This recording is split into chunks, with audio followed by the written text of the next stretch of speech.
টিভিতে যোগ দিলে তুই মাথার তলে বসে থাক, আরে খাড়ার মাথা চার দোকানের কোনায় বসে থাকলে কথা কবি না, আর নাকি কিন্তু তোর মাথা তুই জমা দিয়ে দিব ব্যাংকের ভিতরে কথা বল না কেন, কিছু নিয়ে উঠতে পারবি না, কারণ তোর দল ক্ষমতায় নাই, তুই যদি কথা কইতে পারবি না, আমার দল ক্ষমতায়, আমি নৌকা করি, কথা ঠিক কিনা ধরে বলে।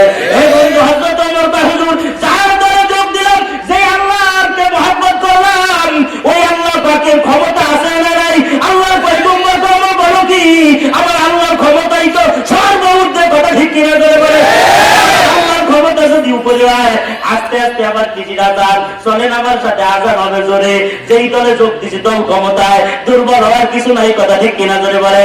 সর্বদাই মুড়ি দিয়ে চুপচাপ করে বাড়ি বসে থাকো, কে তোমার দল কি ছোট নাকি? তুমি কি দুর্বল দলে যোগ দিছো নাকি? তোমার মনোবল এত ছোট কেন? তুমি কি নাহাক পথে আছো নাকি? তুমি তো হকের পথে আছো, কথা ঠিক কিনা ধরে বলে। তোমার বাকশক্তি থাকবে আলাদা, তুমি জিকির করবো আলাদা, লা ইলাহা ইল্লাল্লাহ জিকির করবা। কেউ যদি তোমার পাগল করে বলুক, ভাইরাল টপিক হয়ে যাবো, কথা ঠিক কিনা ধরে বলে। আল্লাহর আদালতে ভাইরাল হয়ে যাও, ভাইরাল হইতে পারলেই তো বর্তমানে দাম। কোনো লা ইলাহা ইল্লাল্লাহ,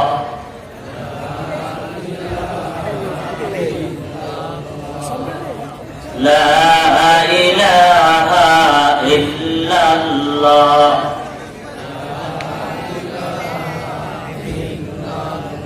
লা ইলাহা ইল্লাল্লাহু মুহাম্মাদুর রাসূলুল্লাহ সাল্লাল্লাহু আলাইহি ওয়াসাল্লাম। ঐতিহ্যবাহী শিলাকোটা ইমদাদুল উলুম মাদ্রাসার ৭৩তম বার্ষিক ওয়াজ মাহফিল ২২শে জানুয়ারি ২০২১ অধ্যকার মাহফিলের বক্তব্য শ্রদ্ধাবর মহামান্য সভাপতি, মাহফিল কর্তৃক দাওয়াতি হযরত উলামা ইকরাম, দিন দরদি মুরব্বী বাবারা, ছাত্র যুবক বন্ধুরা, পর্দায় বসা মা ও বোনেরা, আল্লাহ সুবহানাহু ওয়া তাআলা দরবারে লাখো কোটি শুকরিয়া। আল্লাহ তাআলা আমাদেরকে দ্বীনের মহব্বতে, পরকালের মহব্বতে, জান্নাত পাওয়ার আশায়, জাহান্নাম থেকে বাঁচার আশায় হযরত উলামা ইকরামের মজলিসে দ্বীনের পরিবেশে আসার এবং বসার তৌফিক নসিব করেছেন। এজন্য আমরা সকলেই বলি আলহামদুলিল্লাহ। আল্লাহ সবার খেয়াল তো এদিকে আছে নাকি বলেন? ধ্যান ধারণা মস্তিষ্ক এদিকে আছে তো? জায়গা কম, লোক বেশি, এজন্যই আশপাশে একটু আওয়াজ হয়। মাদ্রাসাওয়ালারা চেষ্টা করতেছেন, মেহনত করতেছেন আওয়াজ বন্ধ করার জন্য। আসলে জায়গা কম, লোক বেশি, এই হলো মূল সমস্যা। আমি আপনাদের সামনে কোরআনে কারিমের সূরা তোহা থেকে কয়েকটা আয়াত তেলাওয়াত করেছি। তেলাওয়াতকৃত আয়াতের উপরে কিছু কথা বলার আগে আপনাদের সাথে কিছু মুযাকারা করতে চাই। গুনাহ কি জিনিস সেটা আমরা অনেকেই জানি, কোন কোন কাজগুলো নেকি এগুলো আমরা অনেক জানি, কি বলেন তাই না? কোনগুলো গুনাহ অধিকাংশই আমরা জানি না ভাই, কোনগুলো নেকি অধিকাংশই আমরা জানি, কিন্তু গুনাহ থেকে আমরা ফিরতে পারি না। গুনাহ করলে যে পরকালে বিদেন খাইতে হবে, মাইর খাইতে হবে, এটাও কিন্তু আমরা জানি।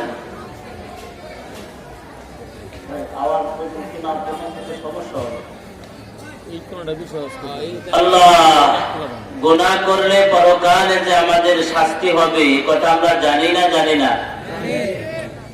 গুনাহ থেকে তো আমরা ফিরবারও চাই। মাঝে মাঝে এরকম মনের পরিবর্তন হয়, হযরতদের বয়ান শুনে, দাওয়াতে তাবলীগ ওয়ালাদের বয়ান শুনে, মসজিদের খতিব সাহেবদের বয়ান শুনে মনে হয় ভালোই যাইতাম, আর কোনোদিন গুনাহ করব না। কিন্তু কিছুদিন পরে আবার সেই কাজে আমরা লিপ্ত হয়ে যাই, কি বলেন তাই না? এর কারণটা কি? কেন আমরা গুনাহ থেকে ফিরতে পারি না? আবার কেনই আমরা নেক কাজগুলো করতে পারি না? হযরতে সাহাবা ইকরাম রাদিয়াল্লাহু তাআলা আনহু, তিনারা কিন্তু সব ধরনের নেক কাজ করতে পারতেন। জিহাদ থেকে শুরু করে জিকির আজকার, নামাজ, কোরআন তেলাওয়াত, যত ইবাদতের কথা নবীজি বলতেন সব ধরনের ইবাদত কিন্তু তারা করতে পারতেন। বুঝেন নাই আপনারা? তাদের জন্য কষ্ট মনে হইতো? কোনো কষ্ট মনে হইতো না। আপনি যদি নিজের এই বডি কনস্ট্রাকশন হিসেবে সাহাবা একরামের সামনে দাঁড়া করেন, তবে আপনি দেখবেন আপনার বডিও তো তাদের থেকে দুর্বল না। তাদের হাত, তাদের পাও, তারা একটু উচ্চ লম্বা বেশি ছিল, আমরা একটু বাইরে বুঝলো খাটো, নাকি বলেন? বেশি তো আর কিছু না। তারা সব ধরনের নেকি করতে পারলো, সব ধরনের হুকুম মানতে পারলো, আমরা পারি না। এর পিছনে কারণটা কি? এই কারণটা আমি আপনাদেরকে তালাশ করে বলতে চাই। কয়েকদিন আগে আমরা আমাদের ফরিদপুরের পাশে একটা স্টেশনের নাম আছে তালমা, ওইখানে গভীর রাত্রে গাড়ি দাঁড়া করলে এক যুবকের সাথে দেখা, মাথায় টুপি, রাত গভীর। জিজ্ঞাসা করলাম, ভাই, মনে মনে ভাবলাম যেহেতু টুপি মাথায় সেহেতু নামাজ তো পাঁচক্ত পড়ে, তাই তো একটা সময় টুপি মাথা, নামাজ পড়েননি? বলে, জি হুজুর পড়ি, 4 ওয়াক্ত। আমি বললাম, 4 ওয়াক্ত পড়েন মানে? জি, শীতের জন্য 1 ওয়াক্ত কমাই দিছি, ফজরের নামাজে আমি যাইতে পারি না, মিথ্যা কথা বললে আবার গুনাহ করব। একে তো নামাজ পড়ি না, আবার মিথ্যা কথা বললে আর একটা গুনাহ করবো, ওর পক্ষে নাই। আমি 4 ওয়াক্ত পড়ি, 5 ওয়াক্ত পড়ি না। ধন্যবাদ দিলাম সত্য কথা বলার জন্য। তো জিজ্ঞাসা করলাম, আপনি যে ওক্তটা পড়তে পারেন না, কোন ওক্ত? ফজর। সমস্যা শীত, বয়স 20 বছর। আচ্ছা, 20 বছরের মানুষ শীতের কারণে ফজর পড়তে যাইতে পারে না, এটা একটু মাথায় রাখতে না। এবার জিজ্ঞাসা করি, দাদা বাচ্চা আসেনি? আছে, বয়স 80। আপনি যদি 20 বছরে ফজরে যাইতে না পারেন, তাহলে 80 বছরের দাদা তো জহুরেও যাওয়ার কথা না। আপনার আন্দাজে কি ধরে? উনি যদি 20 ফজরে যাইতে না পারে, তো দাদা 80 কি জহুর পায়?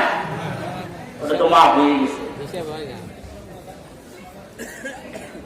ওকা হুজুর কোন কি? আমার দাদাজি মুয়াজ্জিন, ফজরের আযান দেয়। তাকে আযান কি পরে দেয়নি? আযান মাঝে মাঝে 3টের সময়ও দিয়ে বসে, এরপরে কয় সরি, ভুল হয়ে গেছে। আপনাদের এখানে তো কিছু মুয়াজ্জিন আছে, টাকার বিনিময়ে রাখেন, জোয়ান মানুষ, মসজিদের খাদেম, মাশাআল্লাহ ভালো। কিন্তু আমাদের গ্রাম অঞ্চলের যে মুয়াজ্জিন আছে, আমরা একেবারে হেলাইনে চড়াইনে হাঁটতে পারে না, নলায় নলায় বাড়ি লাগে, দাঁত নাই, থুতমা নাই, কোনো কাম কাজ নাই, বাড়ি থাকতে দেয় না। ওর একটা দৈরাইকে মুয়াজ্জিন বানায়, ও 6 বছরে না 9 বছরে না, ইংরেজি 6 হাজার 9টাই খালি ঘুরে গিয়ে হয়। এই যদি 6টার আজাদ 9টাই দেয়, 9টার আজাদ 6টাই দেয়, বলে কয় সরি, ভুল হয়ে গেছে। সরি ও শিখছে নাতির কাছ থেকে। তাইলে ওনার দাদা মুয়াজ্জিন, ফজরের আযান দেয়, তাও মাঝে মাঝে আগে দিয়ে ফেলায়। এই বেচারার কি শীত লাগে না? কি বলেন আপনারা? তাইলে এই বেচারা মসজিদে যাইতে পারলো, তুমি মসজিদে যাইতে পারলা না। এর পিছনে আমি যেটা তালাশ করে পাইছি, সেটা হলো আল্লাহ পাকের মহব্বত। দাদার দিলের ভিতরে আল্লাহ পাকের মহব্বত থাকার কারণে শীত উপেক্ষা করে সে মসজিদে যাইতে পারে। তোমার দিলে আল্লাহর মহব্বত না থাকার কারণে তুমি মসজিদে যাইতে পারো না। আপনারা কি বলেন? এই লোকই কিন্তু ঘন্টা খানেক পরে পুকুরে নাইবে ডুবায়, কন্ডিশনার মারে, শ্যাম্পু মারে, আধা ঘন্টার উপরে গোসল করে সকাল 8টার দিকে। কথা বল না? অথচ দাদাই কিন্তু গরম পানি ছাড়া 7 দিনের 1 দিন নাই মাত্র, তাও গরম পানি দিয়ে। একটাই কারণ, মহব্বত নাই। আর মহব্বত এমনই একটা জিনিস, যেই জিনিস যার প্রতি হয়ে যায়, তার যাবতীয় হুকুম আহকাম পালন করা তার জন্য সহজ হয়ে যায়। এটারে আরবিতে বলে মহব্বত, আর বাংলায় যুবকদের জন্য হলো ভালোবাসা, লাভ। ভালোবাসা। কেউ কাউকে ভালোবাসলে তার সব কাজ তার জন্য আসান হয়ে যায়। আপনারা কি আগের কবিতা বিক্রি করা দেখছেন আট বাজারে? মিথ্যা কথা বলেন না, দেখছেন তো? কবিতা কবিতা ওই যে ক্ষুদিরামের কবিতা, এরপরে জরিনা শকিনার কবিতা, লাইলি মজনুর কবিতা, এক একটা কবিতা বিক্রি হইতো আট বাজারে। মুরব্বীরা সাক্ষী দেন, এরা দেখে নাই। আমি তখন নাদিমের পরে বাহিরদিয়া মাদ্রাসায়, বাহিরদিয়া মাদ্রাসার পাশে একটা জায়গার নাম আছে মোয়াইদিয়া বাজার, বড় বাজার। ওই বাজারে যাই দেখি এক বইটা ব্যাগ একটা কান্দে নিয়ে আঁকতেছে আর কবিতা পড়তেছে। বুড়োর গলা যে এত সুন্দর, আর কবিতার পঙ্খিগুলো, তার আবৃত কবিতাগুলো এত ভালো, আমার শুইনে দিল একেবারে ঠান্ডা হয়ে যেতেছে। আমি ওনার পিছনে পিছনে হাঁটি আর ওগুলো মোতাল্লাহ হরি হেফজ হরি মুখস্থ করতেছি। সর্বশেষ 2 টাকা দেখান কবিতা কিনেও বেড়াইছি। কবিতা কিনে, কবিতা তো মাদ্রাসায় নেওয়ার কাটা নাই।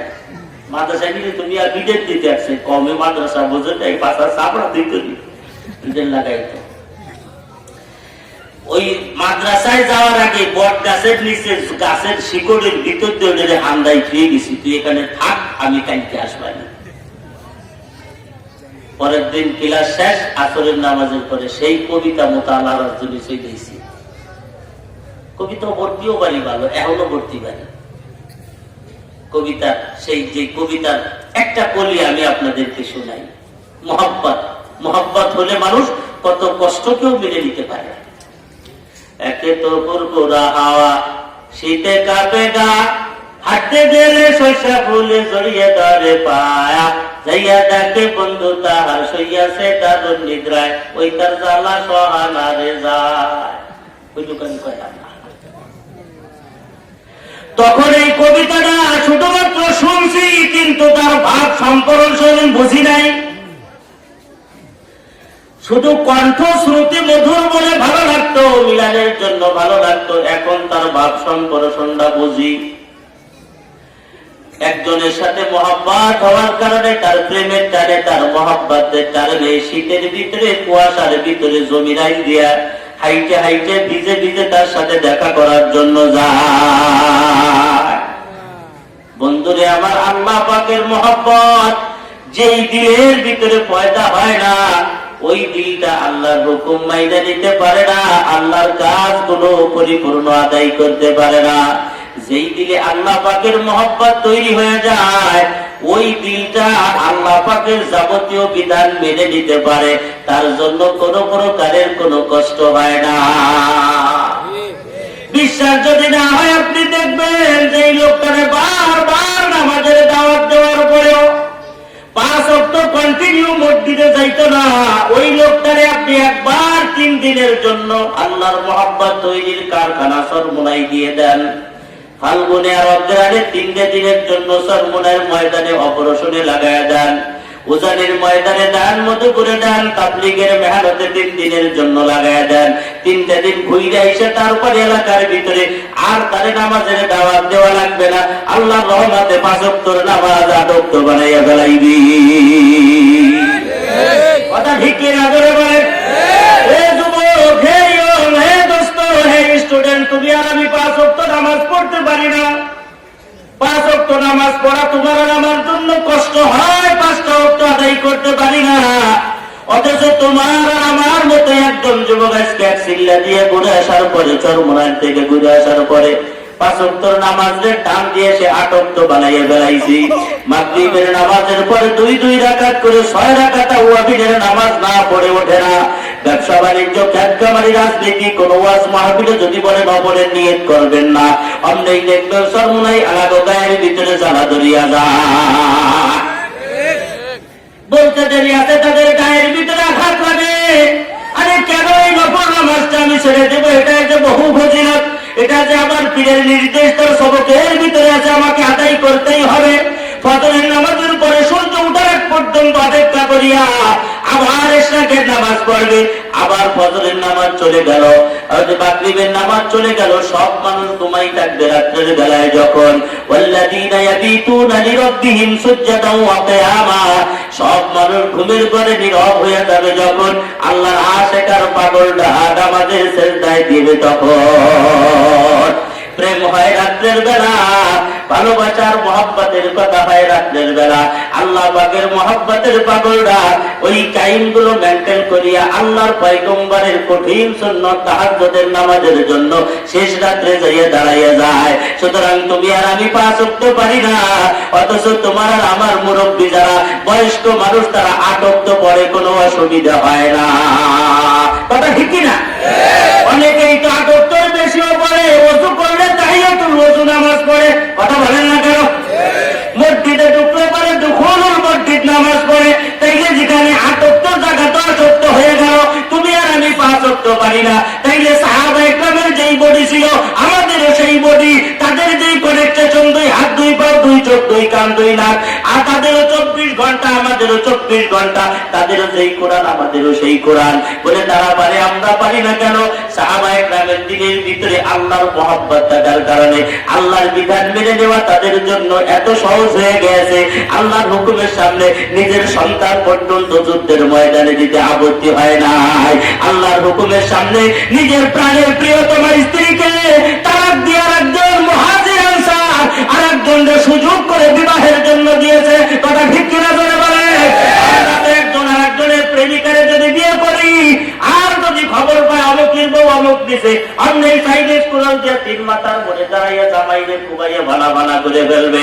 তোর বাসার ঘরে যুক্তি দেব না, তাতে আল্লাহ যা করে। কথা ঠিক কিনা জোরে বলে? কিন্তু আল্লাহ পাকের মহব্বতে সাহাবায়ে কেরাম নিজের প্রিয়তমা স্ত্রীকে তালাক দিয়ে আরেকজনকে বিবাহের সুযোগ দিয়েছে। সুতরাং আল্লাহর মহব্বত যদি দিলের ভিতরে তৈরি হয়ে যায়, তাহলে ওই বান্দার দ্বারা আল্লাহর হুকুম পালন করা সহজ হইয়া যায়। আর কোনো কিছুর দরকার নাই, আর কোনো কিছুর দরকার নাই, শুধু আল্লাহর মহব্বত দিলের ভিতরে তৈরি করো। বডি হিসেবে ঠিক আছে, বডিতে কোনো সমস্যা নাই। আল্লাহরে জিজ্ঞাসা করেছিলাম আমাদের রাস্তাঘাট গুলো মেন রাস্তার থেকে যেই শাখা রাস্তাগুলো আছে, ছোট ছোট রাস্তা, এই রাস্তাগুলো দেখবেন, এই রাস্তাগুলো বানানো যাদের জন্য ইঞ্জিনিয়ারদের জিজ্ঞাসা করবেন, এই শাখা রাস্তাগুলো 9 ফুট 8 ফুট 10 ফুট চওড়া করে আপনারা রাস্তাগুলো বানাইছেন। এগুলো কি চলবে? বলবে নসিমন পরিমন আলম চাদর টমটম বটবডি আর মোটরসাইকেল আর ডিসকভারি, এর বাইরে আর কোনো গাড়ি সেখানে চলতে পারবে না। কিন্তু ওই রাস্তার উপরে যখনই কোনো 10 চাকার গাড়ি বাড়ি বুঝাই দিয়ে কোনো লোক ঢুকিয়ে দেয়, ইটের গাড়ি ঢুকিয়ে দেয়, পাথরের গাড়ি ঢুকিয়ে দেয়, ঢুকাইতে দেরি আছে, রাস্তার এ মাথা তেও মাথা পর্যন্ত নষ্ট হইতে দেরি হয় না। কথা ঠিক কিনা করে বলেন? এটাকে বলে উপারত। যতটুকু ওয়েট ধারণ ক্ষমতা সম্পন্ন করার জন্য বানাইছে, ওর চাইতে বেশি দেওয়ার সাথে সাথে রাস্তাটা নষ্ট হয়ে যায়। আল্লাহরে জিজ্ঞাসা করেছিলাম, আল্লাহ আমার এই বডিটা বানানোর উপরে ওয়েট মারছেন নি, চাপ মারছেন নাকি? কতটুকু ক্ষমতা আমার বডিতে মানে, কতটুকু নামাজ মানে, কতটুকু রোজা মানে, কতটুকু হজ মানে, কতটুকু যাকাত মানে, কতটুকু জিকির মানে, কতটুকু কোরআন তেলাওয়াত মানে আপনি মাপ দিবেন নাকি? নাকি যেই হুকুমগুলো আপনি পালন করে দিয়েছেন ওই হুকুমগুলো পালন করলে এটার উপরে ওভারলোড হয়ে যায়। আল্লাহ বলেন লা ইউকাল্লিফুল্লাহু নাফসুন ইল্লা উসাহা লাহা মা কাসাবাত ওয়া আলাইহা মা কাসাবাত। আমি শরীয়তের এমন কোন বিধিবিধান জারি করি নাই যেই বিধিবিধান পালন করাটা বান্দার বডির জন্য ওভারলোড হয়ে যায়। একটা বিধান তুমি তালাশ করে পাবা না। রোজা 30টা রাখলে পরে মানুষের উপকার হয় না ক্ষতি হয়? কথা বলেন না কেন? আগে রোজা থাকতো গরিব মানুষে, এখন থাকে ধনী মানুষে। জাহাঙ্গীর কবির নানকের পেটে পড়ছে যারা 12 মাস কাল রোজা থাকে, তারা শরীর মোটা হয়ে গেছে, শরীরের ভিতরে চর্বি জমছে, হাঁটতে পারে না, নড়তে পারে না, ডায়াবেটিস আর কোলেস্ট্রলে তৈরি বইছে। কোন কোন স্টক করে, কোন কোন গেটি ব্যথায় ঢাক টাচ করে বইটা মারা যায়। জাহাঙ্গীর কবির নানকের প্রেমে বইটা জাহাঙ্গীর কবির কয়টা আগে রোজা রাখ, তাছাড়া কোনো গল্প নাই। তাও রোজা রাইতে জম্বের খাওয়া খাটি পারবি না, রোজায় খাবি মাত্র একটা ডাবের পানি, এছাড়া আর কিছু খাবি না। সেদিকে চাইতে মুড়ি খাইয়া রোজা থাকবি, কলেরার খাওয়া খাইতে পারবি না। আল্লাহর বেদান রোজা শরীরের জন্য উপকারী না ক্ষতিকারক? দুধু ঠিক পাবো না। রোজা মানুষের দেহের জন্য এত উপকারী, যা অন্য কোনো মাধ্যম দিয়ে এই বডিকে শান্তি করার জন্য আর কোনো ব্যবস্থা নাই। শরীয়তের একটা বিধান তুমি তালাশ করে পাবা না। হজ করা মানুষের বডির জন্য উপকারী, কথা বলেন না কেন? যারা সকালবেলা ডায়াবেটিস দাপড়ে বেড়াও, এখান থেকে নারিশা বাজার কার্তিকপুর পর্যন্ত, কার্তিকপুর আলারা দোহার পর্যন্ত, দোহার আলারা নারিশা পর্যন্ত একের পর এক জিম্মাদারি পালন কইরা ডায়াবেটিস দাপড়াই একেবারে মেন রাস্তা পর্যন্ত উঠাই দিয়েছ। তোমরা শুনিয়া নাও, তোমরা যদি পবিত্র হজ ফরজ পালন করতে যাও, তাইলে হজের যে 3 দিন আছে, ওই 3 দিন দৌড়াইলে সারা বছর আর ডায়াবেটিস দাপড়ানো লাগবে না। 3 দিনে সারা বছর কভার হয়ে যাবে। মক্কার থেকে চলে যাবা তুমি আরাফার ময়দানে, আরাফার ময়দান থেকে হাইটে হাইটে চলে আসবা তুমি মুজদালিফায়, মুজদালিফার ময়দান থেকে আবার হাইটে চলে যাবা মিনায় পাথর মারার জন্য, মিনার থেকে হাইটে চলে যাবা আবার তুমি মক্কার ঘরে তওয়াফ করার জন্য। হজ করবা, তওয়াফ করবা, ওখান থেকে আবার সাই করবা, সাফা মারওয়ায় দৌড়াদৌড়ি কইরা আবার টাইকো টুকো ইয়া সুলতুল চাইছে, আবার তওয়াফ কইরা আবার হাইটে হাইটে পায়ে হাঁটে মিনায় চলে আসবা। একটানা 3 দিনের ভিতরে কমপক্ষে 300 কিলোমিটার পথ রোদের ভিতরে যে তোমার আপ ডাউন করা লাগবে। 2 বছরে একবার যদি ওই জায়গা হজের 3 দিন পালন করে আসো, জীবনে আর ডায়াবেটিস ওই বছরে দাবড়ান লাগবে না। কথা বল না, উপকারী না ক্ষতি? শরীয়তের কোন বিজ্ঞান আছে থাকলে পরে দাঁড়াইয়া বলে এই যে পাইছে শরীয়তে, এই যে করলে মানুষের ক্ষতি হয়।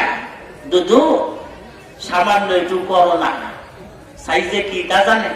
আমাদের গ্রাম অঞ্চলে ওই যে বড় বড় পাতাওয়ালা একটা গাছ, এই সামান্য 3-4 ফিট উঁচু হয়, এর পাতার গোটা গোল গোল বৈরগতরে কাটা, এটারে আমাদের এলাকায় দুধলা গাছ। আমাদের অঞ্চলে এরকমের গোল গোল কাটাওয়ালা, পুরো বডিতেই তার কাটা। গ্রামের মুরব্বী উনি রাস্তা দিয়ে আটকিছে, পুলিশে ধরছে। একজনকে বাসা বেসায় বাড়ি দেই, আর একজনকে বেটা সুপ বাড়ি দিবি, বাপের বয়সী না জানি ওনার সাল আবার পুলিশ আর্মির চাকরি হলে তা পাওয়া যায়, উল্টো বাড়ি গেটে কি ভর্তি পারে হিসেব করে বাড়িতে যাই দমক দেয়। চাষা মাস্ক কই? চাষা খায় মাস্ক আবার কি? দুধ দিয়ে খায় না ভাত দিয়ে খায়? হ্যাঁ মিয়া, দুধ ভাত তো মাস্ক খায়, নাক মুখ দাহে মুহে নেয়। চাষা খায় কেন? এটা নিব কেন? তোমার ওই নাহের ফুটো দিয়ে করোনা ঢুকবে। চাষা খায় আমারে বলদ পাইছো করোনা, আমি টিভির ভিতরে দেখছি, ওর সাইজ জমাইবে দেখছি, দুধরে বলের মতো, ও আমার নাহের ফুটোতে ঢুকবে না। করোনা আমার হবে না, তবু কয়েকবার বেটা হবে তোরা সব। গ্রামের মানুষরে করোনা বিশ্বাস করানোই যায় না, এই কথা ঠিক কিনা করে পায়? পুরো মানুষ তো মানেই না, মেয়াদর মেয়াদ যেদিন মরণ আছে যেদিন মরণ হবে, ইসা সাহাতা নুহুম না ইয়াস্তা ফিরুনা সাহাতা ওয়ালা ইয়াস্তা দিবুন, মরার আগে মরবো না, করোনায় কিছু করতে পারবে না, কথা ঠিক কিনা করে পায়? সামান্য একটু করোনার কাছে তাম পৃথিবীর বড় বড় শক্তিশালীরা দুর্বল হয়ে গেছে, কথা ঠিক কিনা হয়েছে না? হয় নাই? হ্যাঁ, সব বাতুল করি শেষ, দাইয়ে বাইয়ে উল্টা কোন ওষুধ বানাইতে পারে না, ওষুধ বানায় একটা হয়ে যায় আর একটা, সিমটম পাল্টাই ফেলায়। সিমটম বোঝেননি, রং পাল্টাইয়ে ফেলায়। আগে দেখে করোনা না হয় বিদ্যুৎ ডুবে, এমন দেখে যে না কানে বিদ্যুৎ ডুবে, কিন্তু মাস্ক এই যে বানাবে কেন? কয়েকদিন পরে কয়েকদিন না কার কার না বসন্তের গুড়া দিয়ে উঠবে। তাইলে কি হচ্ছে? তাইলে বৈরগতরে মাস্ক পরাইতে, বৈরগতরের মাস্ক বানাইতে, ওটার নাম হলো পিপিআই। ওটার নাম কি? আরে পিপিআই, পিপিআই প্লাস্টিক কভারিং করা, পিপিআই প্লাস্টিক দিয়ে বানানো। ওর ভিতরে ঢুকলে আল্লাহ রহমতে আলু সিদ্ধর মতো সিদ্ধ হয়ে যায়। কয়েকদিন পরার পরে সব পিপিআই ফেলাই দিছে, বাসি বাসি মরি মরি, তো ওই আলু সিদ্ধ হইতাম না, কথা ঠিক কিনা? বাড়িতে সামান্য যত খুশাতে যখন টান যায় তখন সাম্বা শুদ্ধ উঠে যায়। এই করোনা মহা ঔষধ, আর কোন ঔষধ বাইর করতে পারে নাই। মহা ঔষধ হলো একদম মুক্ত, একদম মুক্ত, কথা বল না? কিন্তু আত্মার দোয়ার কথা তো তোরা কাইতে বাইর করলি, এ তো আমার নবীদের 1400 বছর আগে শিখেই গেছে, কথা ঠিক কিনা? হাদিস শরীফে আসছে না, নবীজি বলছেন যে তোমাদের বাড়ির সামনে যদি একটা নদী থাকে, ফ্রেশ পানি, একেবারে কোনো ময়লা আবর্জনা নাই। 5 বার যদি গোসল করো তাইলে তোমাদের গায়ে কি কোনো ময়লা লাগবে? একবার করলেই তো ময়লা লাগে না, আর 5 বার। নবীজি কয় 5 বার ওযু করতো, শরীরে করোনা দাদাও আসতে পারবে না। তোমরা আত্মুক দোয়া কেবল শিখে না, আমরাও আরো আগে শিখছি, কথা ঠিক কিনা করে বলে। সুতরাং শরীয়তের এমন কোন বিধান নাই যেই বিধান পালন করা মানুষের বডিতে মানায় না, কুলায় না, সহ্য হয় না, কথা ঠিক কিনা করে বলে। কিন্তু কেন পালন করতে পারে না? আল্লাহর মহব্বত নাই। কি নাই করে বলেন? আল্লাহর মহব্বত নাই। আল্লাহর মহব্বত দিলে তৈরি করার দরকার আছে না নাই? কার কার আছে, নিয়ত আছে না আল্লাহর মহব্বত তৈরি করার? আল্লাহু আকবার। 8 নাম্বার, মহব্বত কেমনে লাগাইতেন? আল্লাহর মহব্বত কেমনে লাগাইতেন? শুধু আমাকে গ্রাম মানুষের মহিলারা কয় কিসে আমাদের পিসা বুঝুন, মারহাবা, পিসা বুঝু চলে এসে আরো জোরে দিয়ে, এত আস্তে দেখতে আপনাকে খেজুরি খায় না আমরা, তাই তো জোরে খুদি দেন। প্রধান অতিথি শুভেচ্ছা স্বাগত। প্রধান অতিথি স্টেজে আসবে কখন?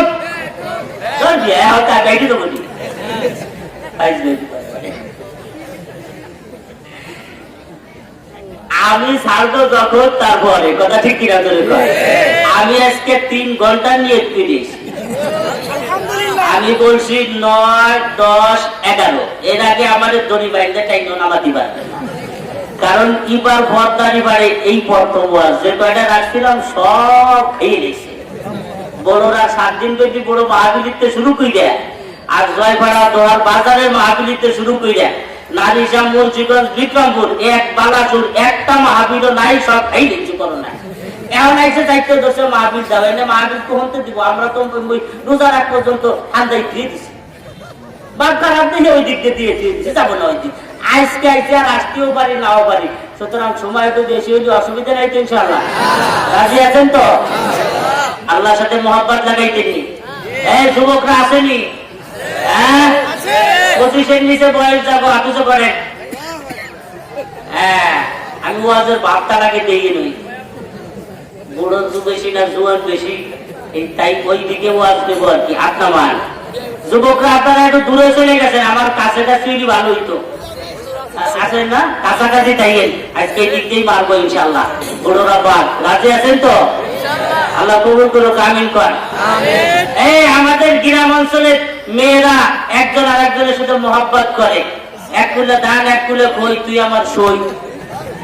এই গ্রামের মহিলারা এগুলো করেনি, কথা বল না কেন? আর আমরা নামে নামে মিতে মিলে গেলি, কই তুই আমার মিতে, তুই আমার মিতে। এভাবে আমরা দোস্তি পাতাই না। আল্লাহর সাথে দোস্তি পাতানোর পদ্ধতিটা কি?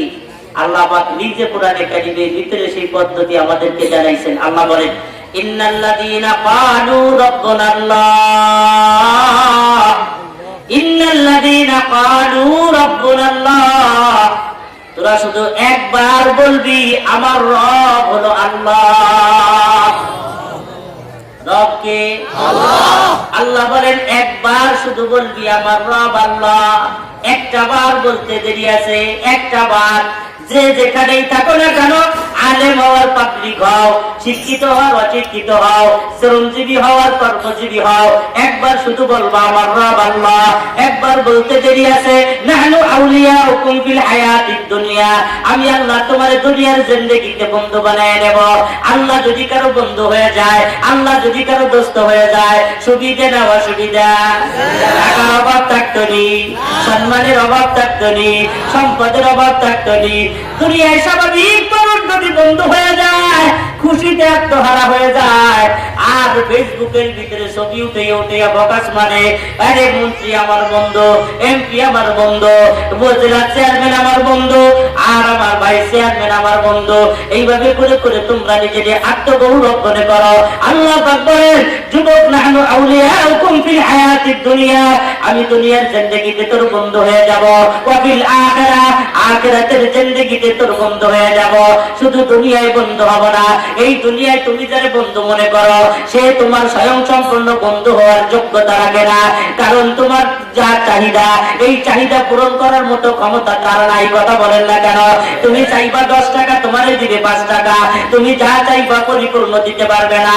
আল্লাহ পাক রব্বুল আলামিন বলেন আমার কাছে সব আছে, আমার সাথে দোস্তি লাগাও, সম্পদের বাড়ি কাবি দেওয়ার মতো ক্ষমতা আছে, ইজ্জত দেওয়ার ক্ষমতা আমার, বেইজ্জত করার ক্ষমতা আমার। উদউনি আস্তাজিব লাকুম, ডাকলে সাড়া দেব, তুই আমার কাছে চাইবি চাওয়া পূরণ করে দিব।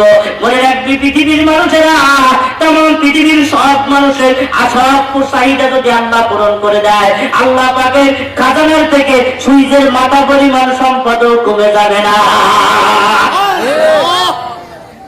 আমার আল্লাহ ধনী না গরিব, কম না বেশি, মোসাবেন সংসারের চাইতে কম না বেশি, একে আজাদের চাইতে কম না বেশি, সালমানের রহমানের চাইতে কম না বেশি, কথা কান না গান, মাহবুবুর রহমানের চাইতে কম না বেশি। আল্লাহ তাই আল্লাহু গানিয়্যুন ওয়া আনতুমুল ফুকারা, আমি হইলাম ধনী আর তুই যে কটার নাম কইলি এ কটা সব ফকিরের বাচ্চা।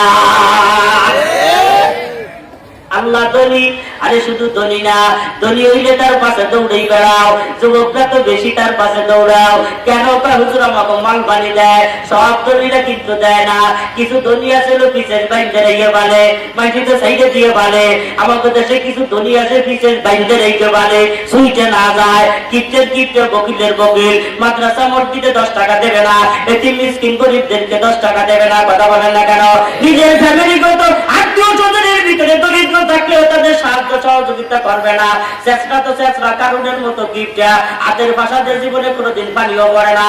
আল্লাহ কাই দুনিয়ার মানুষ আমি হইলাম ধনী, আবার ধনী শুধু ধনী না দাতা, তো তিলমুলকা মাংতাসা চাইলে আমি দিয়ে দিতে পারি, দেওয়ার পরে আমারে বাধা দেওয়ার মতো কেউ নাই। আল্লাহরে বাধা দেওয়ার মতো কেউ আছে নাকি?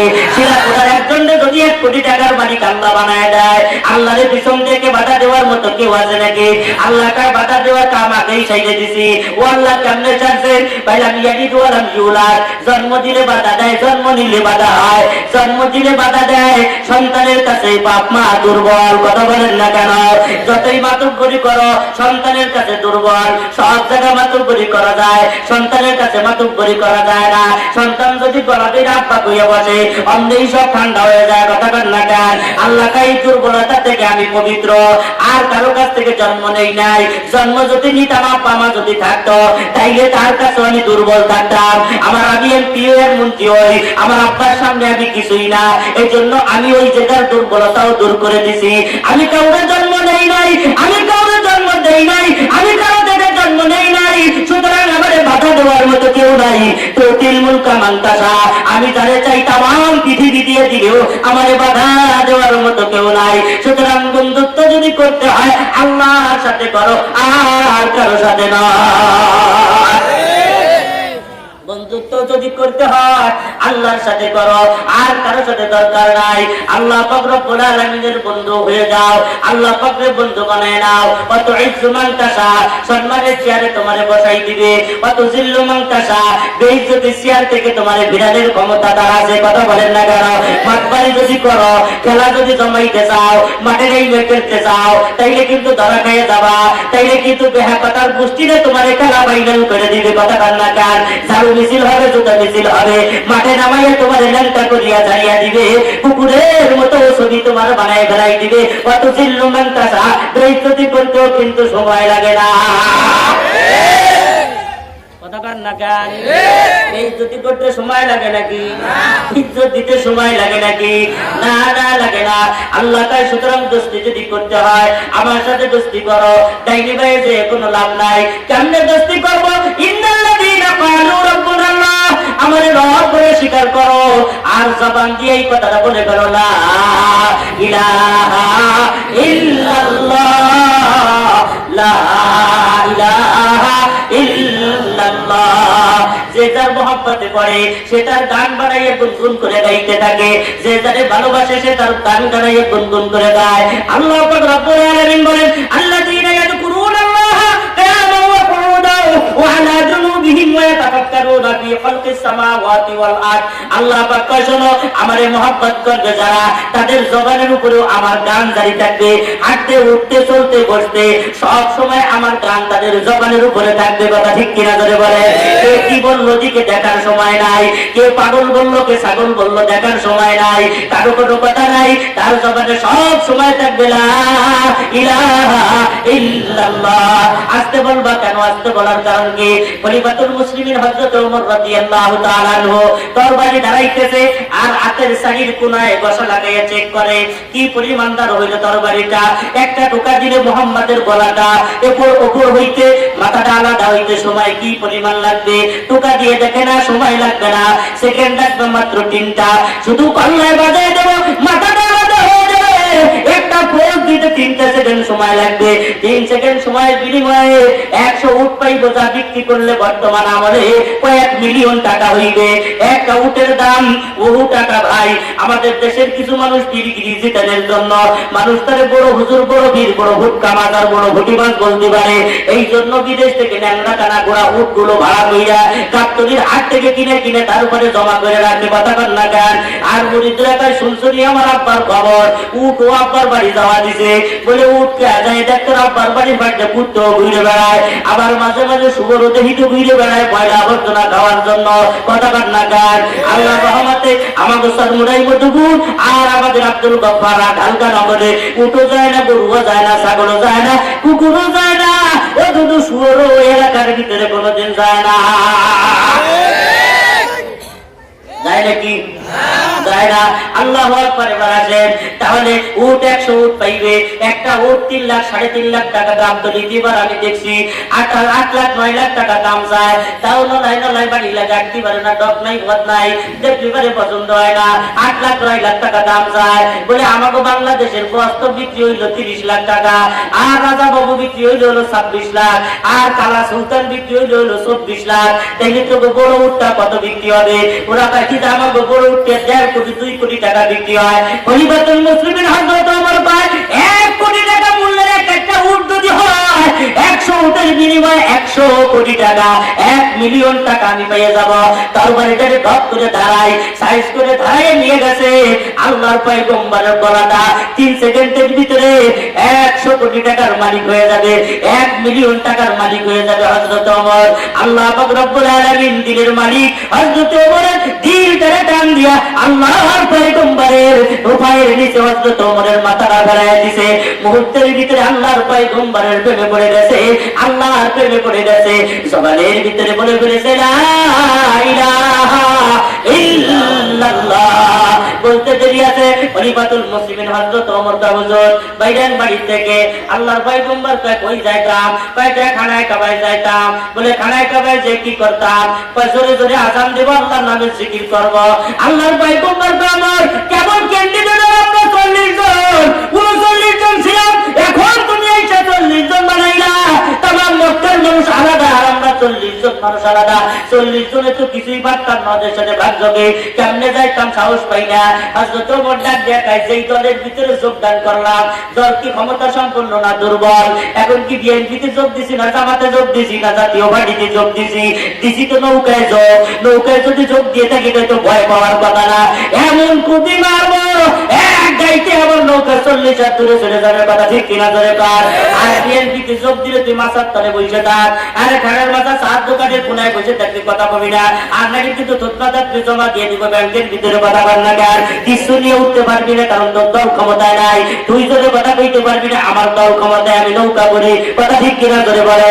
এই বন্ধু হযরত ওমর হুজুর যার দলে যোগ দিলাম, যে আল্লাহকে মহব্বত করলাম, ওই আল্লাহ পাকের ক্ষমতা আছে না নাই? আল্লাহর পয়গম্বর তো আমার বলো কি আমার আল্লাহর ক্ষমতাই তো সর্বউচ্চে। কথা ঠিক কিনা ধরে বলে। আল্লাহর ক্ষমতা যদি উপরে হয়, আস্তে আস্তে আবার কৃষির আজান চলেন আমার সাথে আজান হবে জোরে। যেই দলে যোগ দিছি দল ক্ষমতায়, দুর্বল হওয়ার কিছু নাই। কথা ঠিক কিনা ধরে বলে। সর্বদাই মুড়ি দিয়ে চুপচাপ করে বাড়ি বসে থাকো। কে তোমার দল কি ছোট নাকি? তুমি কি দুর্বল দলে যোগ দিছো নাকি? তোমার মনোবল এত ছোট কেন? তুমি কি না হাত পথে আছো নাকি? তুমি তো হকের পথে আছো। কথা ঠিক কিনা ধরে বলে। তোমার বাকশক্তি থাকবে আলাদা, তুমি জিকির করবা আলাদা, লা ইলাহা ইল্লাল্লাহ জিকির করবা। কেউ যদি তোমার পাগল করে বলো ভাইরাল টপিক হয়ে যাবে। কথা ঠিক কিনা ধরে বলে। বর্তমানে দাম, কোন ওয়াজের কোন বক্তা ভাইরাল, কোন নাচের কোন সেমনি গানের ভিতরে ভাইরাল, ভাইরাল মানেই তার দাম কথা ঠিক কিনা ধরে বলে। আল্লাহু আকবার, এখানটা ওখানে গেলে দৌড়েই বেড়াইতে মন চায়। ব্যাংকেও তো ভাইরাল হয়ে গেল, ওরে বাঘে পারলো না, সিংহ হতে পারলো না, আর হাতিতে পারলো না, দুম্বায় পারলো না, ব্যাংকেও তো ভাইরাল হয়ে গেল। হযরতে ইব্রাহিম আলাইহিস সালাম যে আগুনের ভিতরে ফেলাইছে, আগুন তো 70 গজ উপর দিলে চারদিক দিয়ে দেওয়াল দেওয়া, ওর ভিতরে ফেলাই দিছে। আল্লাহ পাক তো আগুনের ভিতরে রাখেন নাই, কুল্লা ইয়া নার কুনি বারদান ওয়া সালামান আলা ইব্রাহিম, ওরা ফেলাইছে আগুনে, আল্লাহ রাখছে তারে জান্নাতে কথা ঠিক কিনা ধরে বলে। দুনিয়ার মানুষটাকে ইব্রাহিম আগুনে, আসলে তো সে জান্নাতে। দুনিয়ার মানুষটাকে আল্লাহ মুহাম্মদ যদি কবরে, আসলে তো সে জান্নাতে কথা ঠিক কিনা ধরে বলে। দুনিয়ার মানুষটাকে আল্লামা নূর হোসেন কাসেমি সাহেব কবরে, আসলে তো কবর না, সে আল্লাহর জান্নাতে কথা ঠিক কিনা ধরে বলে। দুনিয়ার মানুষের চোখ আড়াল, হায় হায় ইব্রাহিম আলাইহিস সালাম আগুনের ভিতরে বসে রইছে, আল্লাহ তো ওখানে আরামে রাখছে, পাবলিক তো খবর জানে না। ওই দিকে জিবরাইল আলাইহিস সালাম রোগী নিয়ে আসছে, হুজুর আপনারে ল্যাংটা করে পাঠাইছে, বলে হ্যাঁ ল্যাংটা করে পাঠাইছে। কয় দাঁড়ান বুঝাইতেছি, আপনি চিনতে পারলেন না, যেই লুঙ্গি আপনার গতরে পরা ছিল, যেই পোশাক আপনার গায়ের ভিতরে পরা ছিল, ওই পোশাকের দাম ছিল 3 দিরহাম। আমি আল্লাহর রব্বুল আলামিনের পক্ষ থেকে আপনার জন্য যেই পোশাকের ব্যবস্থা করেছি, জান্নাতের পোশাক, ওর একটা সুতে কিনতে হলে 10 দুনিয়া বিক্রি করে কিনা সম্ভব না। ইব্রাহিম আলাইহিস সালাম জান্নাতে, দুনিয়ার মানুষ জানে সে আগুনে কথা কান্না জ্ঞান, ছোট্ট পোলা ব্যাগার বাবা ব্যাগ লাফাই চাই পাশ দিয়ে আর দৌড়ায়, বড় বড় করে দিলে জিজ্ঞাসা টুটু যাও কই, ও ছোট মিয়া যাও কই, কয়েক ট্যাঙ্কি পানি নিয়ে আসছি, দেখি ইব্রাহিমের আগুন নিবেই দিতে পারিনি। বাঘে আর সিংহে হাসি আর কয় ভাই 70 গজ উঁচু করে বাড়াইছে আগুন, এরপর উপর দিয়ে আবার কিরান দিয়ে পরীক্ষা করছে, এত নীল আগুন লাল আগুন নীল বানাইছে, এই গেলে তুমি ব্যাং তোমার কতটুকু পানি আছে, কয় আছে তো সিরিঞ্জের মাথার মতো এক জাতা, 10 গ্রাম 5 গ্রাম হইতে পারে, কয় এতটুকু পানি দিয়ে তো ইব্রাহিমের আগুন বন্ধ করা সম্ভব না, নমরুদের আগুন বন্ধ করা সম্ভব না। বেন্দে কয় নমরুদের আগুন বন্ধ করা তো আমার দায়িত্ব না, বন্ধ হবে না হবে তা তো আমি জানি না, কিন্তু আমার দিলের ভিতরে ইব্রাহিমের প্রতি মহব্বত আর ভালোবাসা সহ্য হয় না। আল্লাহর পয়গম্বর আগুনে বেড়াইছে, কলিজায় মানে না আগায় যায়। আল্লাহ পাকায় ভাইরাল টপিক, ব্যান তোর বক্তব্য আমি ভালো লাগছে, শেয়ার দিলাম, লাইক করে দিলাম, তামাম পৃথিবীর মানুষকে জানাই দিলাম। 30 লক্ষ টাকা রাজা বাবু পেশাব করলে পারে না, বাপ ব্যান তোর পেশাব বানায় দিলাম, বুঝলেন নাই মনে হয়? 30 লাখ টাকা গরুর পেশাব পাক না না পাক, হ্যাঁ? আর তুই পেশাব করবি পাক না না পাক? মসজিদে মুফতি সাহেব যাবে, ঘুষ করে মাইলে দিবি জামা পাঞ্জাবি শুদ্ধ, মুফতি সাহেবের জামা পাঞ্জাবি কিছুই পাল্টান লাগবে না, ওই অবস্থার উপরে নামাজ হয়ে যাবে, কোনো আপত্তি নাই।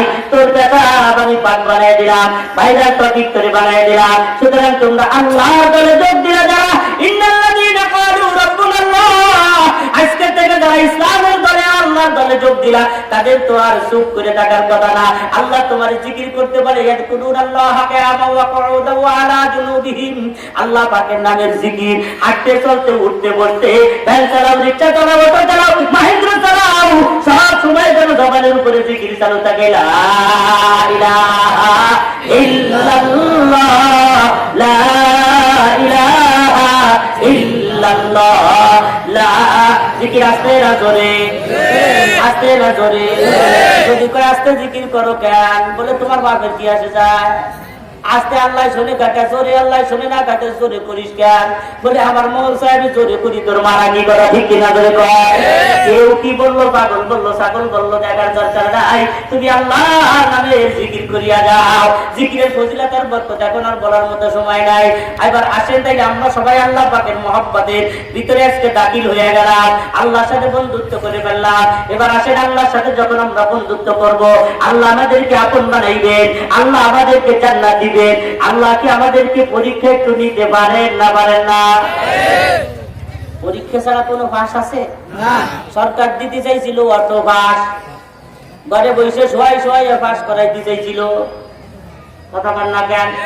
তাও মনে হয় দিবি না, কারণ হিসেব কিতাব করে দেখছে অটো পাস দিলে পরে ইজ্জত থাকে না, মান থাকে না, লেখাপড়ার মান নষ্ট হয়ে যায়। হুজুরে বইয়ে লেগে পড়লেই বেলাচ্ছে, উঠেই বেলাচ্ছে, আর আমরা স্কুল কলেজ যদি অটো পাস দিয়ে যাই, আমরা হুজুরদের কাছে পাশে বইলে যাই। কথা বল না কেন? এই জন্য অটোবাই দিবে না। তাইলে পরীক্ষা আছে না নাই? সব নবীদের পরীক্ষা হয়েছে না হয় নাই? সব নবীদেরই পরীক্ষা হয়েছে, সব নবীদের পরীক্ষা হয়েছে। সর্বশেষ সরকার বলো মুহাম্মদুর রাসূলুল্লাহ সাল্লাল্লাহু আলাইহি ওয়াসাল্লামের পরীক্ষা কম না বেশি? আল্লাহু আকবার। পয়গম্বরের কতগুলো পরীক্ষা হয়েছে। কখনো তো উটের নাড়িভুড়ির তলে যে পরীক্ষা দিছে, কখনো তো কুয়ার ভিতরে পানি উঠাবার গেছে, হাতের থেকে বালতি ছুটে গেছে, ইহুদি এসে চড় লাগাই দিছে, এখানেও পরীক্ষা শুরু হয়ে গেছে। কখনো তো খেজুর গাছ লাগাইয়ে পরীক্ষা দিছে, কথা বলেন না কেন? গাছ লাগাবি, ফল ধরবি, তারপরে গোলা বাজার পরীক্ষা দিছে। কখনো তো দেশ গ্রাম সব ছাড়িয়া, বাপ মার কবর পর্যন্ত ছাড়িয়া হিজরত করে দেশ থেকে ওদেশে চলে গেছে, পরীক্ষা দিছে না দেয় নাই? সর্বশেষ একটা পরীক্ষা ব্যাপারে আমি আপনাদেরকে অবগত করার জন্য যে কোরআনে কারিমের আয়াত তেলাওয়াত করেছি, এই পরীক্ষাটা হলো আল্লাহ পাক রব্বুল আলামিন মহব্বতের মাঝখানে। এই থেকে সংক্ষিপ্ত কথা হলো আল্লাহ নবীর এত ভালোবাসেন, তাম পৃথিবীর সব আসমান জমিন চন্দ্র সূর্য ফেরেশতা যা আল্লাহ বানাইছে, আমাদের যা জানা আছে আর জানা নাই, সব কিছু আল্লাহ যতটুকু মহব্বত করেন তার চাইতে 1000 গুণ বেশি মহব্বত করেন আমার নবীরে। আর নবীজিও দুনিয়ায় সবচেয়ে বেশি মহব্বত করে কারে? দুজনের সম্পর্ক খুব বেশি না কম?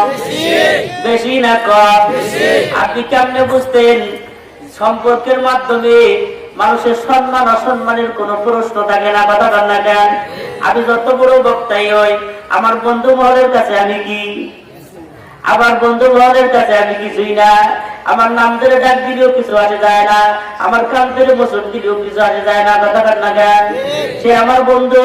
আল্লাহ পাক রব্বুল আলামিনের সাথে নবীর সাথে বন্ধুত্বের সম্পর্ক এত বেশি, বোঝেন না? টেলিফোনের কোনো সময় নাই, ঘুমাই রয়েছে কম্বল মুড়ি দিয়ে বিবির কাছে, ডাক দেয় ইয়া আইয়ুহাল মুজাম্মিল, এ কম্বলওয়ালা বন্ধু। কিন্তু এই সময় কেউ ফোন দেয় নাকি? এই সময় ফোন দেয়? আল্লাহ ওই সময় ফোন লাগাই দিছে। নামাজের ভিতরে দাঁড়াইছে, নামাজের ভিতরেও ফোন লাগাই দিছে, কথা বল না কেন? কি ব্যাপার, এখন ফোন দিলেন কেন? যেদিকে ঘুরছেন ওদিকে ঘুরে আর একদিক ঘুরিয়া যান। নামাজের ভিতরে ফোন আইছে না আসে নাই? আল্লাহ পাক রব্বুল আলামিন নবীজি সিজদা করেছে তখন ফোন দিয়েছে, রুকুতে গেছে তখন ফোন দিছে, বিবির সাথে গল্প করে তখন ফোন দিছে, বিবিদেরকে নিয়ে আড্ডা দেয় তখন ফোন দিছে, জিহাদের ময়দানে তখন ফোন দিছে, হাঁটতেছে তখন ফোন দিছে। ফোন দেওয়ার কোনো সময় সীমা নাই, কারণ ভালোবাসা খুব গভীর। এই আল্লাহ হঠাৎ করে নবীর সাথে একেবারে কথাবার্তা টোটাল বন্ধ করে দিছে, একদম কোনো যোগাযোগ নাই। কতদিন? 15 দিন বা 18 দিন, 15 দিন বা একদম কোনো যোগাযোগ নাই, টোটাল একেবারে নেটওয়ার্কের বাইরে। হায় হায়, কষ্ট না শান্তি? এটা আপনারা বুড়োরা বুঝতেন কেমনে? বুড়োরা বুঝবেন, আমার জোহনটা বুঝবে। মহব্বতের মানুষগুলো যদি কথাবার্তা বলা বন্ধ করে দেয়, যার নাম যুবকরা দেয় ব্রেকআপ করছে, ব্রেকআপ। কি দুধু কি হয়েছে? হুজুর ব্রেকআপ করছে। ব্রেকআপ করে দুধ দেখায়, আমার দেখায়, আপনি বুঝতেন না আমার গার্লফ্রেন্ড ব্রেকআপ করছে, আর নাকি আমার ফোন ধরবে না। খারাপ লাগে না ভালো লাগে? যুবকরা কথা কান না কেন? খারাপ এমন লাগা লাগে, ব্রেকআপের কারণে কেউ বিষ খাইয়ে মরে, কেউ গলায় দড়িতে মরে, আরে কথা কান না কেন? কেউ আবার গাড়ির তলে মাথা দেয়, কেউ আবার নদীর ভিতরে ঝাঁপ দেয়, কেউ ঘুমের বাড়ি গিয়ে ঠান্ডা মাথায় ঘুমায়। ব্রেকআপ করছে, ব্রেকআপ। মহব্বতের মানুষ যদি কথা বলা বন্ধ করে দেয়, কষ্টের কোনো সীমা নাই। আল্লাহ পাক সময় নাই অসময় নাই, যে কোনো মুহূর্তে নবীর সাথে কথা বলতে।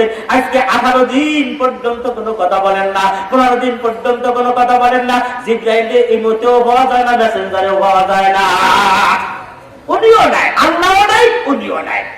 কথা বলেন না কেন? নবীজি ফোন দিলে তা বলে না, আল্লাহর সাথে যোগাযোগ নাই, আমি জিবরাইলও নাই। নবীর কষ্ট না শান্তি? কি কষ্ট আপনাদেরকে বুঝাইতে পারতাম না। এটা মহব্বতের কষ্ট রে ভাই। কানতে কানতে নবীজির জান যায়। ওই দিক দিয়ে আবার মক্কার কাফেররা খবর পাই, এদিকে তাকান, মক্কার কাফেররা খবর পাইছে নবীর ফোন বর্তমানে আল্লাহ ধরতেছে না, রিসিভ করতেছে না, যোগাযোগ বিচ্ছিন্ন চলতেছে। মক্কার কাফেররা দল দল দল দল কইরা এবার নবীর কাছে এসে নবীরে ঠাট্টা করে, ও আব্দুল্লাহর পুত্র মুহাম্মদ, তোমার আল্লাহ তোমাদের সকালে ফোন দেয়, সন্ধ্যায় ফোন দেয়, দিন বইরে কথা কওয়ার খালি মাতব্বরি করো, এখন তোমার আল্লাহর একটু কথা বলতি বলো। দেখছেন কষ্ট লাগে না লাগে না? লাগে না লাগে না? নদীর দিল শেষ হয়ে যাচ্ছে, যাত্রা হয়ে যাচ্ছে, কলিজা ফেটে যাচ্ছে। আয় হায়, আল্লাহ তো যোগাযোগ করতেছে না। মক্কার মানুষ ঠাট্টা করে, এতদিন বাইরে মানুষ ঠাট্টা করছে, অসুবিধা নাই। আজকে নবুর আপন চাচা নাম হলো আবুল আহাব। আবুল আহাব এই নিজে এসে নবীরে ঠাট্টা করে। বাইস্ত খবরটা কি? আল্লাহ বলে তোমার সাথে যোগাযোগ বিচ্ছিন্ন করে দিছে। বাইস্ত তুমি মনে দুঃখ নিও না, আমরা আগেই বুঝছিলাম তোমার মতে তুমি আল্লাহ নবী বানাইবে কেন? নবী বানাবেন কি আর মানুষ তারা ফিরে পায় নাই?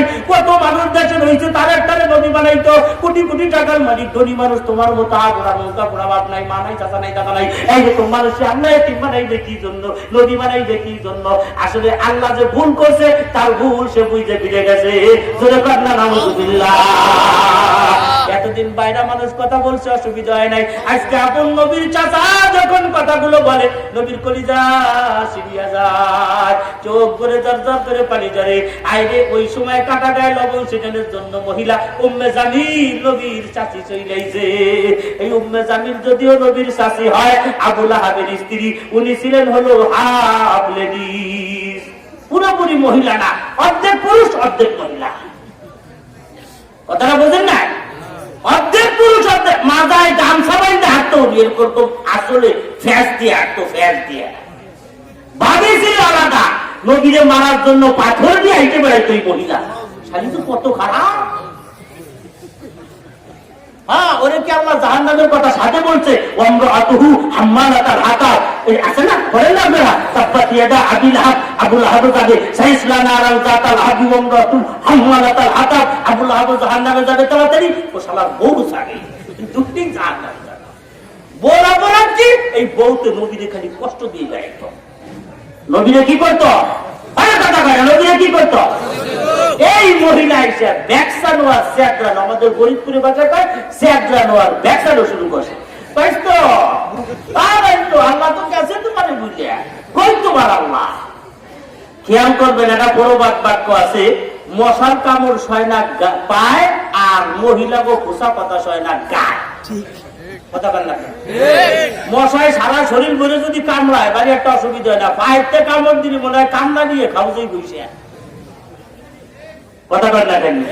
নামাজের ভিতরে চুল কামড় মনে হয়, মনে হয় যে কিসের কিনে বসে বসে খাউছে। আমি এই জিনিসটা বোঝা, পায়ে কামড় দিলি তো এই জন্য পায়ে বুঝে বুঝে বুঝে কামড়া বান্ধা,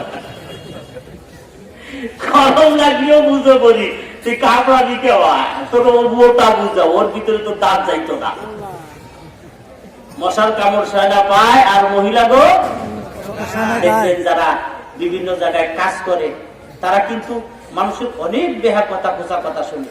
দোকানদাররা খদ্দের কত কথা শুনে, শোনে না?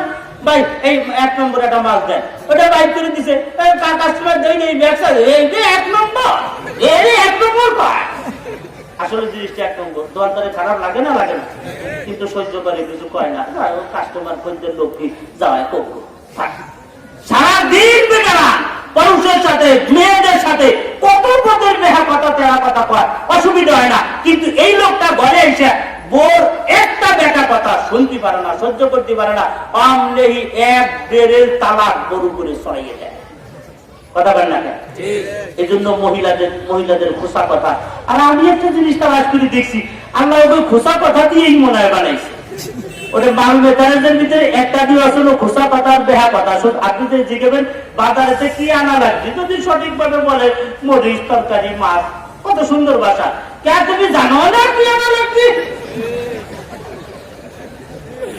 কথা বল না, সব সোজা মানে কথা আমরা বলতে পারে না। কথা বল না, আমি গেলাম যাবনি, ওই বলবে যাও, নাইলে যাইও না, যাইতো না, না যাইতো। আপনি খাবার আসেন, স্ত্রী বলবে আপনি খাবার আসেন, খাবার আসে না কে? আমাকে ফরিদপুরের ভাষায় বলতেছি, আপনি খাবার আসেন, কত সুন্দর ভাষা। না কে অন্য বসে রয়েছে কে সোজা কথা বলতে পারে না আসেনি এই যে মহিলাদের ইন্টারন্যাশনাল খাসলা আর একটা অভ্যাস আছে মহিলারা ওয়াল ডিলেট করে দেয় যুবক বোঝেননি ওয়াল ডিলেট কারে কয় এক জাতায় সব খতম ওটার নাম ওয়াল ডিলেট এক জাতায় মহিলারা সব ডিলেট করে দেয় জীবনে তোমার বাড়ি একটু ভালো খাতি পারলাম না ওয়াল ডিলেট জীবনেও পারলাম না ওয়াল ডিলেট একবারে সারা জীবন 3-4 দিন আগে আসে চাইবো তো জন্মের গেলা গেল 7 কেজি গরু করতে রাখতে ওদের কি বিশ্বাস কি ছিল একদিনের কম পড়ায় সারা জীবন জীবনে ভালো একখান কাপড় সহি দেখলাম না জীবন জীবন ধরে টান দেয় কথা কান না দেয় 3 নম্বরটা কি বলে তা জানে 3 নম্বরটা বলে আমি তো ইয়ে থাকলাম এটা হলো তাদের সুন্নতি বক্তব্য আমি যে ইয়ে গেলাম তাই তুই যা তোর নানিরে ভাগাই দি এই খায় না না নাই খায় তোর বিয়ের পরে তোর নানি তোমাকে বাড়িই ছাড়ে নাই কথা ঠিক কিনা চলে মহিলা গোয়া আজকে চলতো না তার ছিল মাদ্রাসা আর একদিন আল্লাহ একদম ও তাকে রিটা হাতিবেন না আমার জ্বালা আছে মিয়া ওদিকে যাই না আবু আরেকদিন আবুল আহমের স্ত্রী উম্মে জামিল তার কথা শুনে নবীজি এখন বেশি কান্দা শুরু করছে এত কিন্তু কন্ট্রোল ছিল এখন কন্ট্রোল ওই দিকতে সময়ও কিন্তু 15-18 দিন হয়ে গেছে সহ্য হইতেছে না নবীজি ডাইনি ভাই বাইরে দিতে পারে না মানুষের দ্বারা যে দেয় যাই থাকতে হবে কি আল্লাহ বলে তোমার বুঝে গেছে আপনি বুঝবেন সবাই মিয়া এলাকার যদি কেউ নেতা থাকে সেই নেতা এমপির সাথে সম্পর্ক সে যদি এমপি তারে বয়কট করে দেয় ওই লোক মুখ দেখাইতে পারে না সমাজে কথা ঠিক কিনা সে বাইরে দিতে পারে না সমাজে হায় হায় বাইরে সেন্দ্রা ওই দেখে যে দিছে না এমপি সব দিছে না এই তো বলে না এরকম ঘটনা ঘটে না ওই লোকটা তো দুঃখে বাইরে দিতে পারে না বাড়িতে কারণ সে ওই এমপি সাহেবের মাতুম করিতে তো মাতুম গিরি করে ওই জায়গার পাওয়ারেই তো দরবার চারি কইতে বেড়াইতো ওখানে এই করতো ওখানে ওই করতো এমন ওই জায়গা যোগাযোগ নাই একেবারে মুসিবিলের মতো সাইড দোকানের দক্ষিণ কোনায় যাইয়া মহিলার ভিতরে বসে একটা চা খাইয়া কোনাকুনি বাড়ি চলে কথা ঠিক কিনা তৈরি করে আল্লাহ নবীর অবস্থা এই ভাই দিতে পারে না কোনো জায়গা যেখানে যায় তাকে গাড়ি গাড়ি কি আল্লাহ বলে তোমাকে ভুলে গেছে আল্লাহ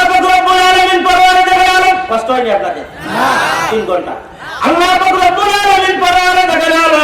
জিবরাইল আলাইহিস সালাতু ওয়াস সালামকে বলেন জিবরাইল তাড়াতাড়ি যাও লৌহ মাহফুজের ভিতরে লৌহ মাহফুজ থেকে সূরা দোহারে কপি করো আর আমার বন্ধুর নিকটে নিয়ে জমা দাও আমার বন্ধুরে জানিয়ে দাও মক্কার মানুষরা তারে এতদিন পর্যন্ত যা বলেছে আমি তারে ভুলে গেছি আমি তার সাথে যোগাযোগ করা বন্ধ করে দিয়েছি আমি তারে ভুলে গেছি আমার বন্ধুরে জানিয়ে দাও আমি কসম খেয়ে বললাম ওয়াদুহা আমি দুহার কসম খাইলাম দুহার ব্যাখ্যা দেওয়ার সময় নাই ওয়াল্লাহি আমি রাত্রের কসম খাইলাম আমি রাত্রের কসম খাইলাম দুহার কসম খাইলাম সকালের সূর্যাস্তের কসম খাইলাম রাত্রের কসম খাইলাম মা ওয়াদাআকা রাব্বুকা ওয়া মা ক্বালা ও নবীজি আপনার আল্লাহ আপনারে বলে না সুবহানাল্লাহ আল্লাহ বলে কইতেন মিয়া নবী খুশি না বেজার খুশি আল্লাহ কসম দুইটা মাইরে দিয়ে কয় নবী আমি আপনারে বলিনি কসম দিয়ে আল্লাহর কসম দেওয়া লাগেনি কসম দেয় কি জন্য নবী দিল সান্ত্বনা করার জন্য কথার গুরুত্ব বোঝানোর জন্য কসম দিয়ে পায় আমি বলি নাই আপনারে নবীজি খুশি না বেজার আল্লাহ থেকে নবী কষ্ট হয়েছে নি কয়েকদিন 18 দিন যে কথাবার্তা কইনি ওই তো হিদাজিব করি নেই আপনার কষ্ট হয়েছে নি নবীজি খাইতে দেখে আল্লাহ কোন কি আমি তো মুখই দেখাইতে পারি মাঝে বলে তুমি দিতে পারি না ওরা আমার বেশি কথা কয় আমার শাসাও বেশি কথা কয় আমার শাসি সেও বেশি কথা কয় আমার খুব কষ্ট লাগছে আল্লাহ পাক রব্বুল আলামিন বলেন নবীজি আপনার কষ্ট লাগছে আপনার এই দুনিয়ার কষ্ট কার জন্য আল্লাহর জন্য দ্বীনের জন্য ইসলামের জন্য যেই কষ্টটা আপনি করছেন নবী গো আপনি মনে রাখেন ওয়ালাল আখিরাতু খায়রুল লাকা মিনাল উলা এর বিনিময়ে আমি আল্লাহ আপনারে আখিরাতের শ্রেষ্ঠ জায়গা দান করিয়া দিলাম যা এই দুনিয়ার থেকে হাজার হাজার কোটি গুণ ভালো খুশি না বেজার? আওয়াজে বলেন তাইলে এর পরের আয়াতগুলো বললো কেন? আলাম ইয়াজিদিকা ইয়াতীমান ফাআওয়া, এর পরের আয়াতগুলো কি জন্য? ওয়াজাদাকা দাল্লান ফাহাদা ওয়াজাদাকা আইলান ফাআগনা, এই পরের আয়াতগুলো কি জন্য বললো আল্লাহ? ওই নেতায়, যেই নেতার সাথে এমপির সম্পর্ক নাই, 3 মাস পরে হঠাৎ করে এমপি সাহেব ভুল বুঝতে পাইলে নেতারে ফোন দিয়ে দিছে, আয় আমার কাছে। যাওয়ার পরে মাথায় হাত দেখো, আমি তোরে বলি নাই, যোগাযোগ করি নেই, তাতে কি হয়েছে? বলি নাই, তুই চিন্তা করিস না। নেতাই তো খুব খুশি, আগামীকাল গরু জব করতাম 3টা, আমার নেতা আমারে বলে নাই। অন্যই নেতারে মাথায় হাত দিয়ে জিজ্ঞাসা করে, 3টা মার্চে যোগাযোগ ছিল না, সুবিধা না অসুবিধা, ভালো আছো না খারাপ আছো? নেতায় কয়, আপনি কোন কি আমার অবস্থা আসেনি, সমাজে তো মুখি দেখাইতে পারি না, আর এই 3 মাসে কমপক্ষে 3 কোটি কামাই করতাম, তার কিছু নাই, উল্টো ভাইকে শুয়ে ঘরে বইরে খাইয়ে শুয়ে দিছি, যাউলিয়া আমার অবস্থা বড় খারাপ। অমনি নেতা কয়, ঠিক আছে, 3 মাসে যেই লস প্রজেক্টে পড়েছো, ওই লস প্রজেক্টের চাইতে বড় একটা কাম আমি তোমার জন্য বরাদ্দ করে দিলাম। দোহার থেকে নবাবগঞ্জ পর্যন্ত রাস্তায় 400 কোটি টাকা বাজেট, কামটা তোমারে দিয়ে দিবানি। ওখান থেকে 200 কোটি মাইনে ঠান্ডা হয়ে বসে তাই কিনে রাজি থাকলে এক যাব। আপনি রাজি তো চাপছে, কিন্তু মনের ভিতরে একটু খটকা হওয়ার সময় তো ওই রুমি কয়, দেয় না না দেয়, তার খবর আছে কি? নেতারা তো এইরকমই কয়, এরকম কয় না, দিবানি 400 কোটি দিয়ে দিবানি, তাই দেয় না না দেয়, ভাইয়াই নয়। কিন্তু যেই বেচারা এমপি, তার বুদ্ধি জ্ঞান আছে না নাই? ও তো চাইছিল নগদ কিছু নেওয়ার জন্য, ও তো বাহিরে চাই নাই। ঠিক পাইছে, ঠিক পেয়ে নেতার দিকে চোখ রাখ গাইয়া কয়, কি ঘটনা? 400 কোটির বাজেট দিতে চাইলাম, বিশ্বাস হয় না। এই তুই যে ল্যাংটা পাইছিলি, সেটা স্যান্ডেল পাইতে দোহার বাজার দেখতে আমি তোরে নেতা বানাইছি, আমি তোর বেলা দোকানের ব্যবস্থা করে দিছি, মেম্বার হওয়ার যোগ্যতা ছিল না, আমি কাউন্সিলর বানাই দিছি। কথা ঠিক কিনা? এই যে নেতার প্রতি এমপির অবদান গুলোর কথা মনে করাই দিলে নেতার এমপির প্রতি মোহাব্বত আরো বাইরে যাবে। কথা বলেন না কেন? আল্লাহ পাক কয়, বন্ধু আপনারে আমি পরকালের জান্নাত দিয়ে দেব। অবদানটার কথা স্মরণ করাইয়া নবীর দিলে আল্লাহর মোহাব্বত আরো বাড়ায়। আল্লাহ কয়, আলাম ইয়াজিদিকা ইয়াতীমান ফাআওয়া, আরে আপনি টেনশন করেন কেন? আপনারে কি এতিম অবস্থায় আমি পাই নাই?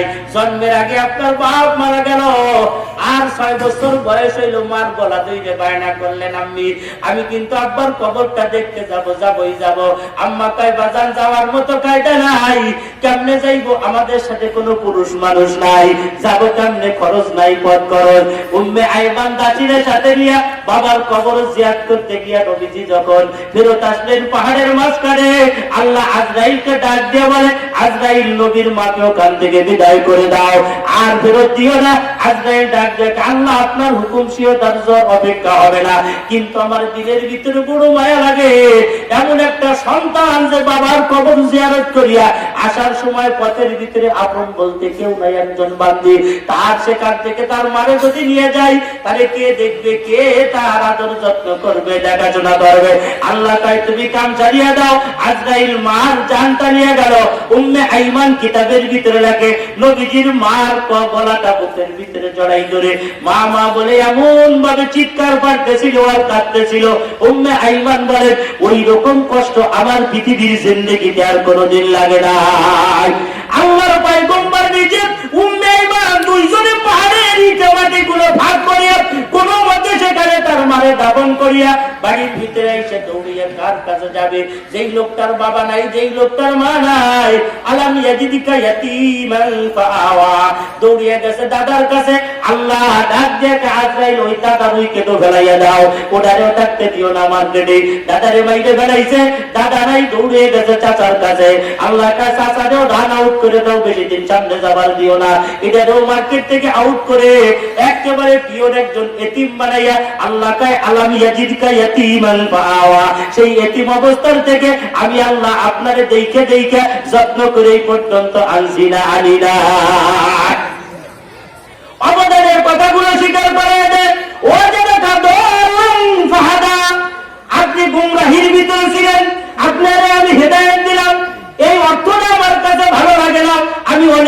তাফসীরের কিতাব তালাশ করে বের করে আমার মন মতো আমি একটা অর্থ পেয়েছি তাফসীরে মাসাইলে হকের ভিতরে। ওগো নবীজি, আমি আল্লাহ আপনাকে যেই পরিবেশের ভিতরে পাঠাইছিলাম ওটা ছিল একটা গুমরাহী পরিবেশ। তখন মক্কার মানুষ এত গুমরা ছিল, কাবাগারের ভিতরে মূর্তিগুলো নিয়ে জমা করে দিয়েছিল। আবু জেহেল কাবাগারের চারপাশে মহিলাদেরকে ল্যাংটা করে যাত্রা দিত আর নাচ দিত। এমন একটা দল, এমন একটা গুমরাহী পরিবেশের ভিতরে আপনারে আমি নবুয়ত দান করেছি। আর আপনার নবুয়তের আলো দিয়া আমি আল্লাহ সেই অন্ধকার গুলো দূর করিয়া টোটাল জগৎরে হিদায়াত দান করে দিয়েছি।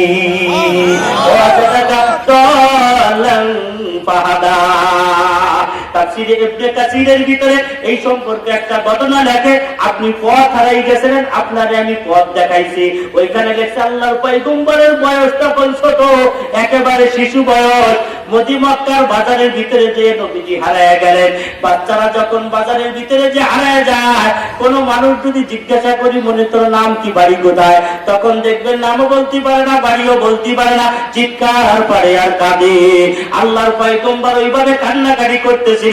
আল্লাহ পাক জিবরাইল আমিনকে বলেন, জিবরাইল দৌড় দিয়ে যাও, আমার বন্ধু মক্কার বাজারের ভিতরে কান্দে, আমার বন্ধুরে তাড়াতাড়ি হাত ধরে তার বাড়ি পর্যন্ত পৌঁছে দাও। অজাদাকা দলান ফাহাদা, আপনি হারায় গিয়েছিলেন, আমি আল্লাহ আপনার বাড়ি পর্যন্ত পৌঁছে দিয়েছি।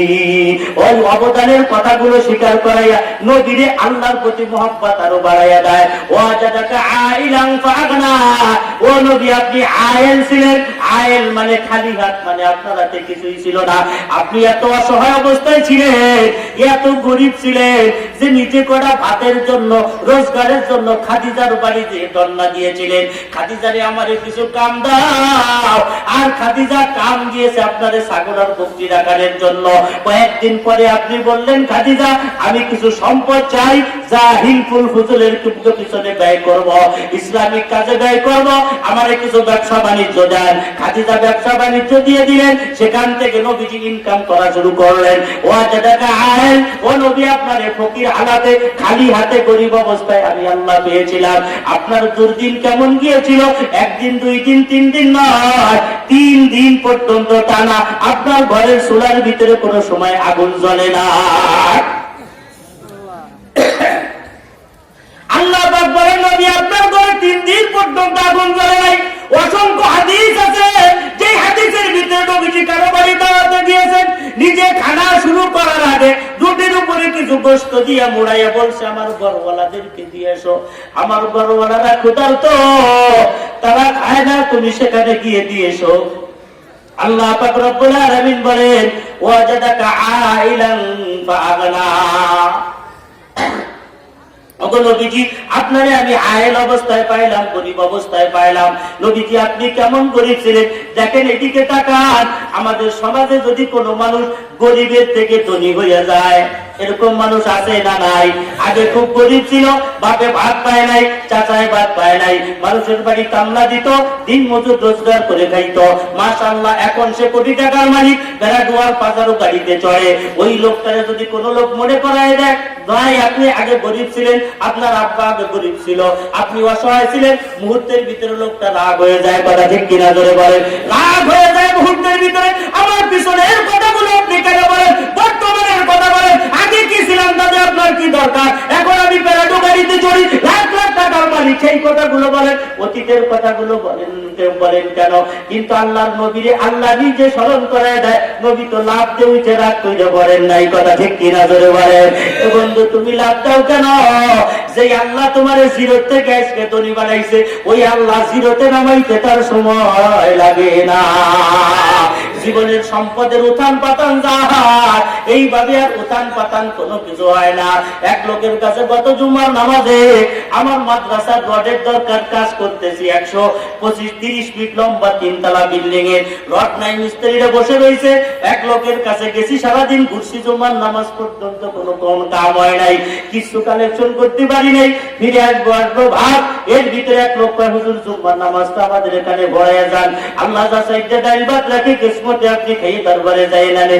রাজি হয়ে গেলাম, যাই এলাম কি আইসি রড নিতে নাই ব্যবস্থা, খাইয়ে যাই নামাজটা পড়ে যাই। লোকটারে জুমার নামাজের বয়ান শুনেছি, বয়ানের শেষে তার বাড়ি খানা খাইতে গেলে লোকটা ঘরের আলমারি খুলে দিয়ে কাগজ চাই, দেখেন আলমারির ভিতরে কি, আলমারির ভিতরে তাকায় দেখি বহু টাকা। অত টাকা আমি জীবনে কোনোদিন দেখি নাই। লোকটা তো আমারে দেখায় বলে, হুজুর বলতে পারেননি কত টাকা? আমি কয় টাকার মানুষ, অত টাকা দেখবো কেমনে? আমার তো অত টাকা কোনোদিন নসিব হয় নাই, আন্দাজও করতে পারি না। বলতেছে আর লোকটা চোখের পানি ছেড়ে দিয়ে কাঁদতেছে। আমি মনে মনে চিন্তা করি আমার ব্যবহার আচার উনি কষ্ট পাইল, উনি কান্দে কেন? আমি বলি ভাইজান কান্দার কারণ নাকি? হুজুর মন চায় এই আলমারিটারে আগুন ধরে পুড়াই দেই, টাকাগুলো সব পুড়ায় শেষ করে দেই। বলে কেন টাকা পুড়াইবেন? এদেশের মসজিদ মাদ্রাসা লিল্লা বোর্ডিং এতিমখানা আছে, সেখানে দিয়ে দেন। হুজুর আপনি বুঝবেন না, আপনারা খালি আয়েরটা বোঝেন, কেমনে নিতে হবে, আমার দুঃখটা কষ্টটা আপনি বোঝেন না। এই যে টাকাগুলো দেখেন, আমার জীবনে এমন একটা সময় গেছে যেই সময় আমি 2 কেজি চাউল কিনতে পারি নাই, যেই সময় আমার মা মারা গেছে, আমার আব্বা মারা গেছে, আমার আব্বার কাপড়ের কাপড়টা পর্যন্ত আমার টাকা দিয়ে আমি কিনতে পারি নাই। আমার এলাকার মেম্বার কাপড় কিনে দিল, ওই কাপড়ের কাপড় দিয়ে আমার আব্বারে আমি মাটি দিলাম। কয়েকদিন পরে কিসের টাকা গুছাইয়া আমার আব্বার কাপড়ের টাকাটা মেম্বারে ফেরত দিতে গেলাম। মেম্বার সাহেব বড় উপকার করেছেন, আমার আব্বার কাপড়ের টাকাটা আপনি দিয়ে আমার উপকার করেছেন, আমি আপনার কাছে শুকরিয়া জানাই। আপনার টাকাটা ফেরত নেন। মেম্বার আমার বুকের ভিতরে জড়াই ধরে কয়, পাগল, ফেরত দেওয়া লাগবে না, তোর আব্বারে আমি ভালোবাসতাম, মহব্বত করতাম, কাপড়ের জন্য কাপড় দিয়েছি, টাকা তোর ফেরত দেওয়া লাগবে না।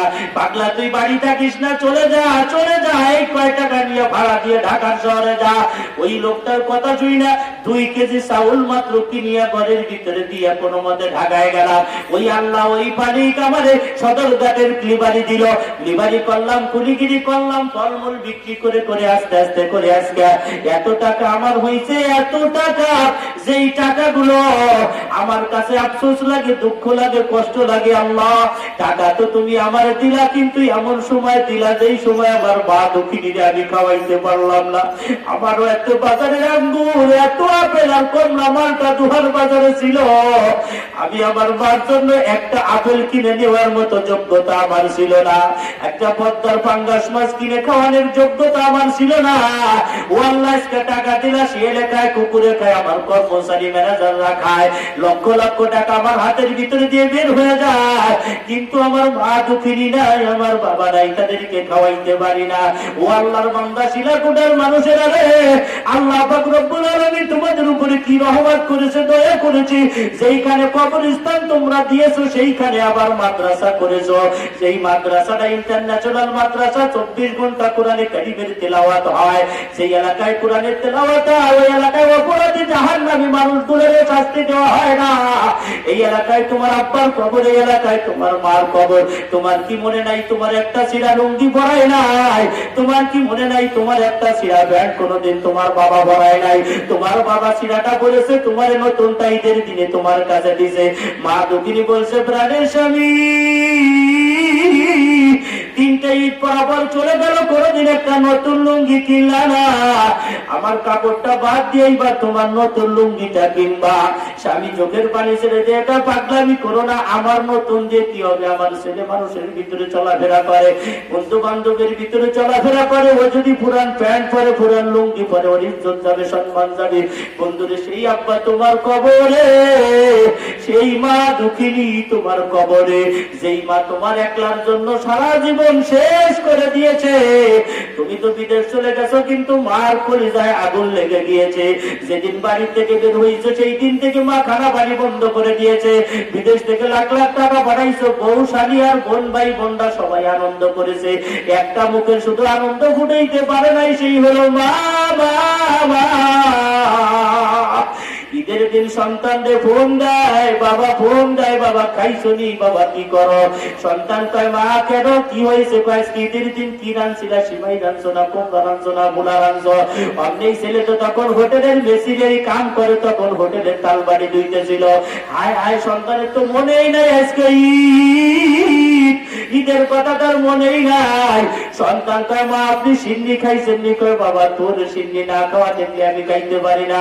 ভিডিও কলে একটা ফোন দে, তুই আমার একটু সিমাই খাইয়ে দেখা, তারপরে আমি মা খাবো, তাছাড়া আমি খাইতে পারবো না। সন্তান তো মেসিয়ারের কাম করে হোটেলে, কেমনে ভিডিও কল দিয়ে সন্তান দেখাইবে? অমনি সন্তান সাগুর সুগুর করে আওয়াজ করে অভিনয় করে, মা কয় কি হইছে রে বাদান, কিসের শব্দ? বলে মা আমি মুরগি রান্না করেছিলাম, মুরগি খাই, গরুর হাড্ডি খাই, আমার কাছে বড় ভালো লাগে। মাগো তুমি খাইয়া দাও, মাগো তুমি খাইয়া দাও। মার কলিজায় আগুন লাগে গেছে।